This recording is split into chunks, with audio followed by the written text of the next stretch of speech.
کرم کرم کرم کرم کرم تیرے صدقے میں آقا سارے جہاں کو دین ملا بے دینوں نے کلمہ پڑھا لا الہ الا اللہ.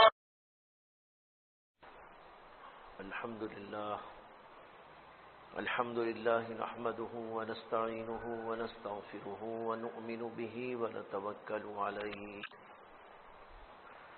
ونعوذ بالله من شرور أنفسنا ومن سيئات أعمالنا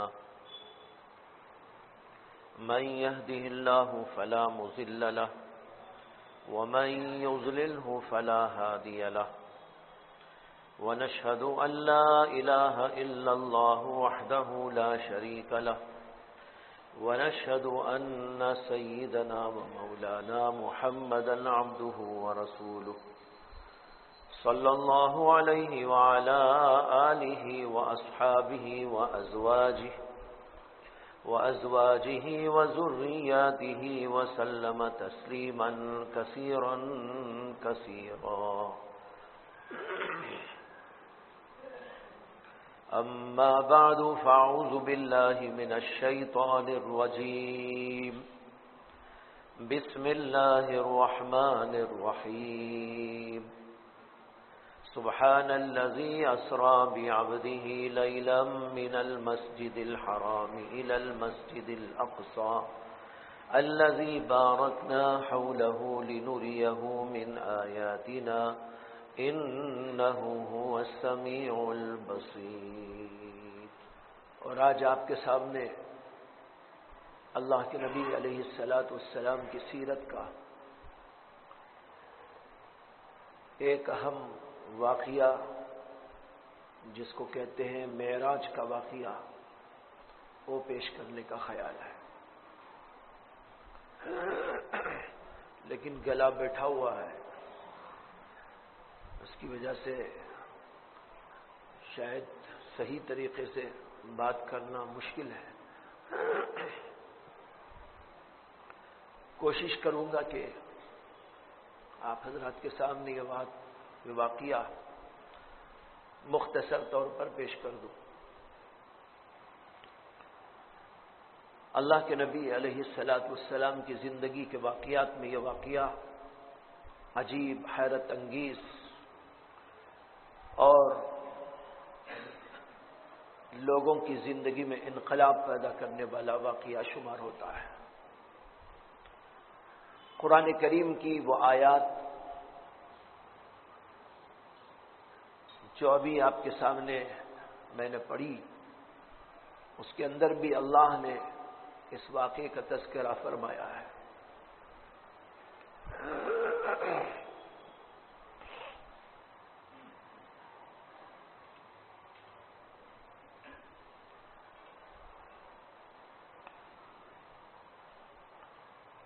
چنانچہ فرمایا سبحان الذی اسری بعبده لیلا من المسجد الحرام الى المسجد الاقصى الذي باركنا حوله لنريه من آياتنا انه هو السميع البصير. فرماتے ہیں کہ پاک ہے وہ ذات جس نے اپنے بندے یعنی محمد صلی اللہ علیہ وسلم کو راتوں رات سیر کرائی، مسجد حرام سے لے کر مسجد اقصی تک. وہ مسجد اقصی جس کے اطراف و جوانب میں ہم نے برکتوں کو پھیلا رکھا ہے.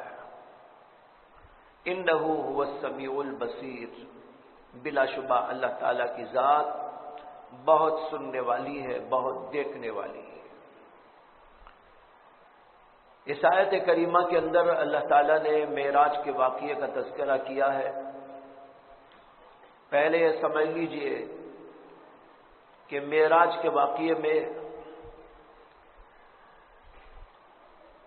دو مسافتیں ہیں. ایک مکۃ المکرمہ سے لے کر بیت المقدس تک اور پھر بیت المقدس سے لے کر آسمانوں تک اور آسمانوں کے اوپر جہاں تک اللہ نے چاہا، یہ 2 مسافتیں ہیں۔ اس آیت کریمہ کے اندر پہلی مسافت کا ذکر ہے، سبحان الذی اسری بعبدہ لیلا من المسجد الحرام الی المسجد الاقصی، پاک ہے اللہ کی ذات جس نے اپنے بندے کو راتوں رات سیر کرائی، کہاں سے کہاں تک؟ کہتے ہیں مسجد حرام سے لے کر بیت المقدس تک۔ یہ پہلی معراج کی مسافت کا ذکر ہے، اور پھر اس کے بعد آپ بیت المقدس سے آسمانوں تک تشریف لے گئے، ایک آسمان کے بعد دوسرے پر، دوسرے سے تیسرے پر، یہاں تک کہ 7 آسمانوں پر، اور پھر اس کے بعد سدرۃ المنتہا تک، اور پھر سدرۃ المنتہا سے جہاں تک اللہ نے چاہا وہاں تک۔ یہ اس کے بعد کی سیر ہے۔ اس سیر کا ذکر احادیث کے اندر آیا ہے۔ قرآن میں پہلی سیر کا ذکر ہے بیت المقدس تک کا، اور اس کے بعد جو سیر ہوئی آسمانوں کی، اس کا ذکر احادیث شریفہ کے اندر آیا ہوا ہے۔ اور علماء نے لکھا ہے کہ معراج کا واقعہ بہت سارے صحابہ کرام نے بیان کیا ہے، یعنی اکے دکے صحابی نے نہیں بلکہ بے شمار صحابہ کرام نے معراج کے واقعے کا ذکر کیا ہے۔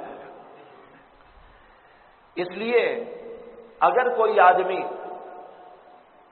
بیت المقدس تک جو سفر ہوا رسول اللہ صلی اللہ علیہ وسلم کا، اس کا انکار کرے گا تو کافر ہو جائے گا،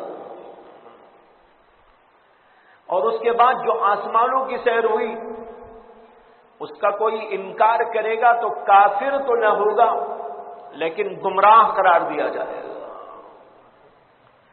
اس لیے کہ پہلی سیر کا ذکر تو قرآن میں ہے، اس کو نہ ماننے والا کافر ہے، اور دوسری جو سیر ہوئی وہ آسمانوں کی، اس کا ذکر احادیث کے اندر موجود ہے، اس کو ماننا بھی لازم ہے ایک مسلمان کے لیے، اگر کوئی اس کو نہیں مانے گا تو اس کو گمراہ قرار دیا جائے گا۔ دوسری بات یہ ہے کہ جو سیر ہوئی جس کو معراج کہتے ہیں یا اسراء کہتے ہیں، یہ بیداری کی حالت کے اندر ہوئی، یہ نہیں کہ ایک خواب میں کوئی واقعہ پیش آیا ہو۔ اگرچہ اللہ کے نبی علیہ الصلوۃ والسلام کو بعض دفعہ معراج خواب میں بھی کرائی گئی، اس کا بھی احادیث کے اندر ذکر آتا ہے کہ ایک دفعہ اللہ کے نبی علیہ السلام سوئے تھے اور آپ کو خواب کے اندر سیر کرائی گئی، آسمانوں کی سیر کرائی گئی اور مختلف چیزوں کی سیر کرائی گئی، مختلف حالات آپ کو دکھائے گئے۔ لیکن یہ معراج جس کو معراج کے نام سے تاریخ کے اندر رسول اللہ صلی اللہ علیہ وسلم کی سیرت کے اندر بیان کیا جاتا ہے، تو یہ واقعہ بیداری کے اندر پیش آیا ہے، محض خواب نہیں تھا بلکہ بیداری کے اندر اللہ کے نبی علیہ الصلوۃ والسلام کو فرشتوں نے لے کر بیت المقدس تک کا سفر کرایا اور پھر وہاں سے آسمانوں کی سیر کرائی، اور یہ پورا واقعہ بیداری میں پیش آیا ہے۔ تیسری بات یہاں پر یہ سمجھ لینا ہے کہ یہ جو واقعہ پیش آیا یہ رات ہی کے اندر پیش آ گیا، یعنی ایک ہی رات کے چھوٹے سے حصے میں اللہ تبارک و تعالی نے اللہ کے نبی علیہ الصلوۃ والسلام کو اتنی بڑی معراج کرائی اور اتنی بڑی سیر کرائی۔ بظاہر تو تقاضا یہ ہے کہ اس کے لیے مہینوں مہینوں درکار ہو، اس لیے کہ بیت المقدس تک کا جو سفر ہوتا ہے اس دور کے لحاظ سے وہ کم سے کم 1 ماہ کا سفر ہے۔ مکۃ المکرمہ سے نکل کر کوئی ملک شام بیت المقدس اس زمانے میں جانا چاہتا تو اس زمانے کی سواریوں کے لحاظ سے 1 مہینے میں ایک آدمی بیت المقدس کو پہنچتا، اور پھر اس کے بعد آسمانوں پہ جانا.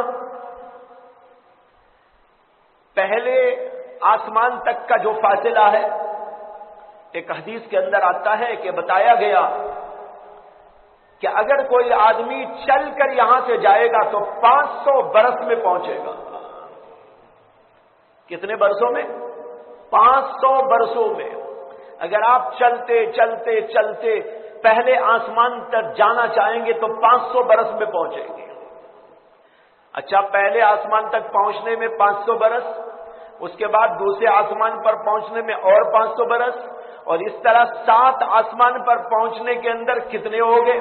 اور پھر اس کے بعد سدرۃ المنتہا، اور پھر اس کے آگے جہاں تک اللہ نے چاہا وہاں تک آپ تشریف لے گئے.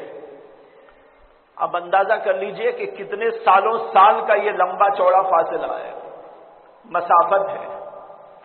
لیکن اس کے باوجود اللہ تبارک و تعالی نے اپنی قدرت قاہرہ سے چند گھنٹوں میں یہ پورا سفر طے کروا دیا. اس زمانے میں ہو سکتا ہے کہ بعض لوگوں کو یہ بات سمجھ میں نہ آئی ہو، لیکن آج کے دور کے اندر تو بہت آسان ہے اس کا سمجھنا. مکہ مکرمہ سے بیت المقدس اس زمانے میں 1 مہینے میں جاتے تھے، لیکن اب پلینوں کا دور ہے، ہوائی جہاز کا دور ہے. اس دور کے اندر تو جو ہے چند گھنٹوں میں پہنچ جاتے ہیں. انڈیا سے سعودی عرب اس زمانے میں آپ سوچتے تو پتہ نہیں کتنے مہینوں میں پہنچتے، لیکن اب تو یہ ہے کہ یہاں پر فجر کی نماز پڑھتے ہیں، ظہر کی نماز مکہ مکرمہ میں پڑھ لیتے ہیں، یہاں پر دوپہری میں ہوتے ہیں اور شام وہاں پہنچے ہوئے ہوتے ہیں. اسی طرح انڈیا کے مختلف علاقوں اور خطوں کے اندر کہیں 1 گھنٹے میں سفر ہو رہا ہے تو کوئی 2 گھنٹوں میں سفر ہو رہا ہے، کہیں 2.5 گھنٹے میں سفر ہو رہا ہے. لیکن یہ آپ پہلے زمانے کے اعتبار سے سوچے، یہ اتنی مسافت کئی دنوں نہیں، کئی مہینوں میں طے ہوتی. مہینوں کا سفر آج گھنٹوں میں طے ہو رہا ہے، اور اللہ نے انسان کو ایسی صلاحیت اور ایسی طاقت اور قدرت اپنی قدرت قاہرہ اور حکمت سے عطا فرمائی ہے، تو خود وہ اللہ کتنی بڑی طاقت والا ہو. اگر انسان ایسے ہوائی جہاز بنا سکتا ہے اور ایسی چیزیں ایجاد کر سکتا ہے، تو پھر اللہ کے نبی علیہ الصلوۃ والسلام کے لیے اللہ تبارک و تعالیٰ نے اپنی قدرت قاہرہ سے جلد بلا لینے کا فیصلہ کیا اور اس کا انتظام فرما دیا، تو آخر اس کے اندر تعجب کی کوئی بات ہے. تو اللہ تبارک و تعالیٰ نے چند گھنٹوں کے اندر یہ مکمل سفر اللہ کے نبی علیہ الصلوۃ والسلام کا طے فرما دیا. بعض روایتوں میں تو یہ آتا ہے کہ ابھی بستر کی گرمی بھی باقی تھی. ایک آدمی جب سوتا ہے بستر گرم ہو جاتا ہے، اٹھنے کے بعد ایک دوسرا آدمی اس کے اوپر جائے گا تو محسوس ہوگا بستر گرم ہے. گرم کیوں؟ اس لیے کہ پہلے آدمی کے بدن کی گرمی وہاں ابھی موجود ہے. اللہ کے نبی علیہ الصلوۃ والسلام آسمانوں پر جا کر واپس آئے تو آپ کے بستر پر جو گرمی تھی وہ گرمی بھی ابھی ختم نہیں ہوئی. اس سے اندازہ کر سکتے ہیں کہ کس قدر مختصر سے وقت میں اللہ تبارک و تعالی نے اس کو پورا فرما دیا. اب اہل ایمان کے لیے تو اس کے اندر کوئی تعجب کی بات نہیں، ان کو اس میں کوئی اشکال بھی نہیں. وہ کہتے ہیں بھائی جو اللہ زمین بنانے والا، آسمان بنانے والا، یہ سورج و چاند کا پیدا کرنے والا، یہ حیرت انگیز دنیا کا نظام چلانے والا، وہ خدا اپنے پیغمبر کے لیے ایسا انتظام فرما دے کہ چند گھنٹوں میں، چند منٹوں میں یہ سفر پورا کروا دے، تو اس کے اندر کوئی تعجب ہمیں نہیں ہوتا.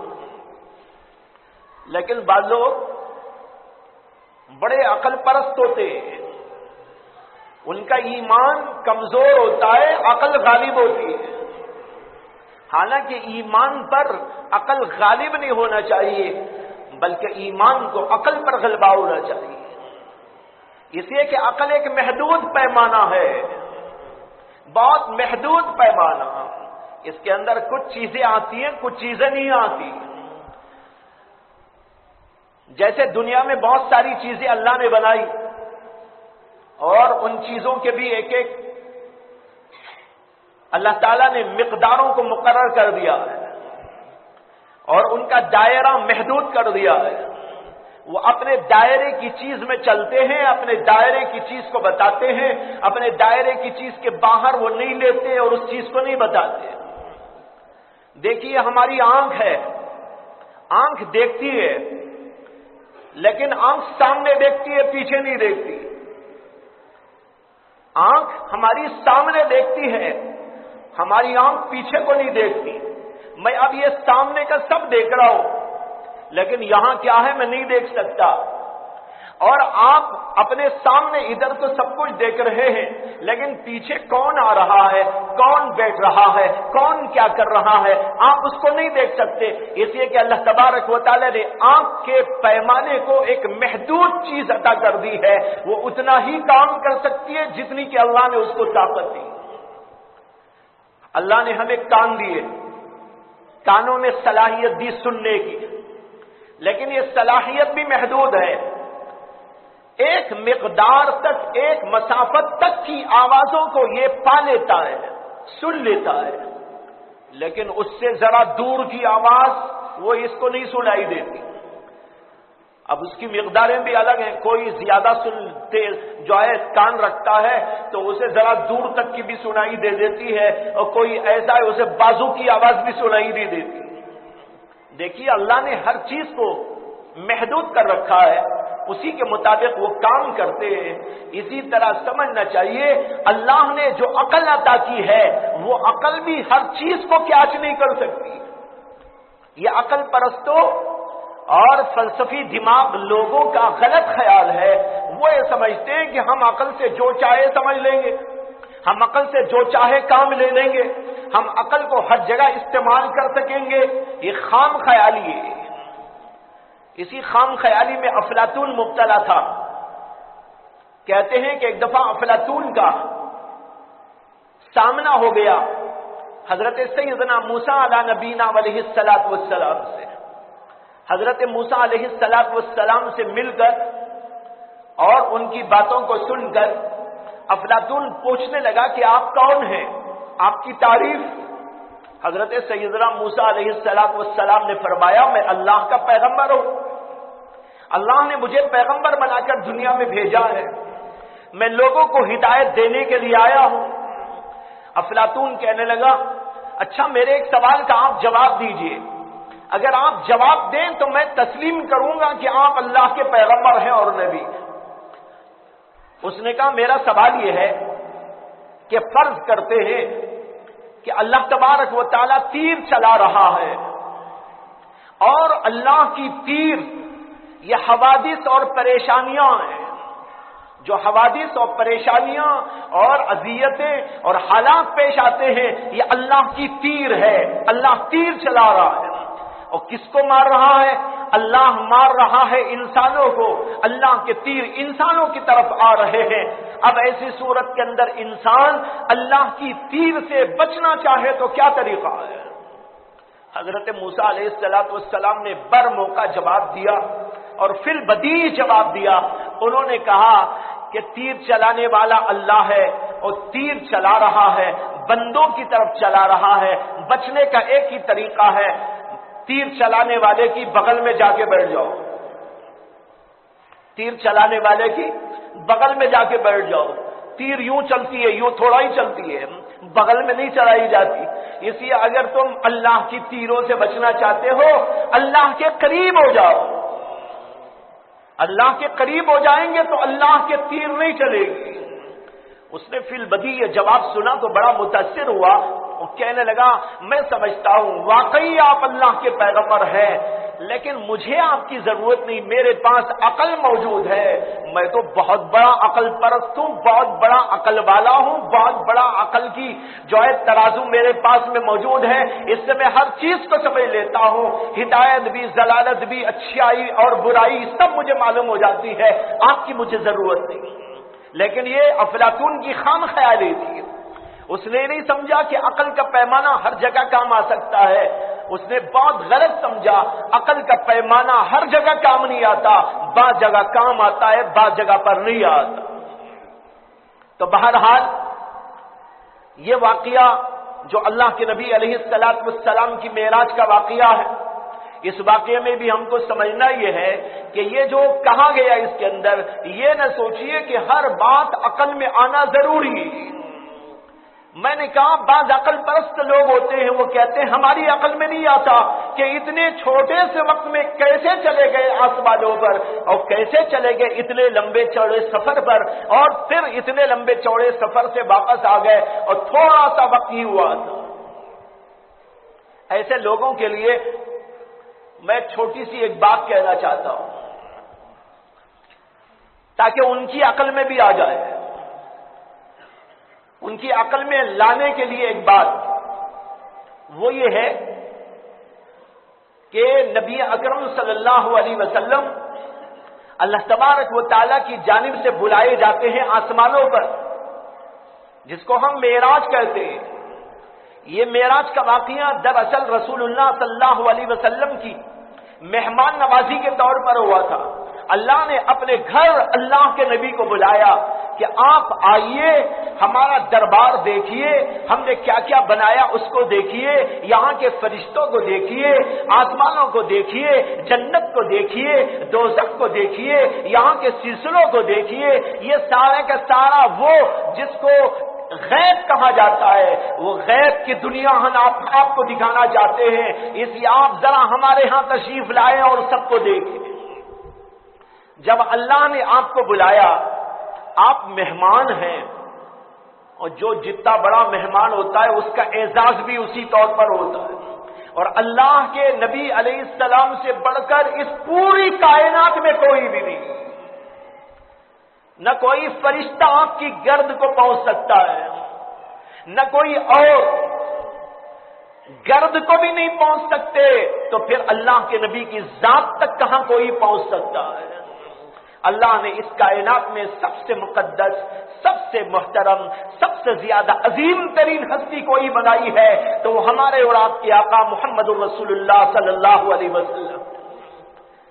جب اللہ نے آپ کو مہمان بنا کر اپنے دربار میں بلانا چاہا تو اعزاز اور استقبال میں کائنات کے ذرے ذرے کو حکم دے دیا کہ جو جہاں ہے وہیں ٹھہر جاؤ، جو جہاں ہے وہیں ٹھہر جاؤ۔ آپ نے دیکھا ہوگا اگر کبھی سڑکوں پر بادشاہ گزرتا ہے، وزیر اعظم کا گزر ہوتا ہے، یا کوئی اور بڑے آدمی کا گزر ہوتا ہے، تو پولیس والے کیا کرتے ہیں، پوری ٹریفک کو جام کر دیتے ہیں، کہتے ہیں سب وہیں ٹھہر جاؤ، کوئی نہیں جائے گا۔ جب تک یہ نہیں گزر جائیں گے کوئی بڑا اور چھوٹا یہاں سے گزر نہیں پائے گا، پوری ٹریفک کو جام کر کے وہیں ٹھہرا دیا جاتا ہے۔ علماء کہتے ہیں اسی طرح ہمارے نبی علیہ السلام کو جب اللہ تبارک و تعالی نے آسمانوں پر بلانا چاہا تو پوری کائنات کو حکم دے دیا کہ سب وہیں ٹھہر جاؤ جہاں پر ہے۔ وقت کو بھی حکم دے دیا کہ وقت بھی جہاں ہے وہیں ٹھہرے، ذرا آگے نہ بڑھے۔ اب وقت بھی ٹھہر گیا۔ اب وقت ٹھہر دینے کے بعد اللہ نے اپنے نبی علیہ السلام کو بلایا اور پوری سیر کرا دی، اور پوری سیر کرانے کے بعد جب واپس آپ کو کیا تو جب آپ اپنی جگہ پر آ گئے اللہ نے حکم دیا اب چلو۔ اب گھڑیاں چلی ہیں، اس زمانے میں گھڑیاں تو موجود ہی نہیں تھی، وقت چلا ہے۔ جب تک وقت ٹھہرا ہوا تھا، جو چیز جہاں تھی وہیں پر ٹھہری ہوئی تھی، اس لیے وقت آگے نہیں بڑھا، وقت آگے بڑھے بغیر وہی ٹھہرا رہا، رکا رہا۔ جب اللہ کے نبی واپس آئے اب اللہ کا حکم ہوا اب چلو۔ اب وقت شروع ہوا چلنا،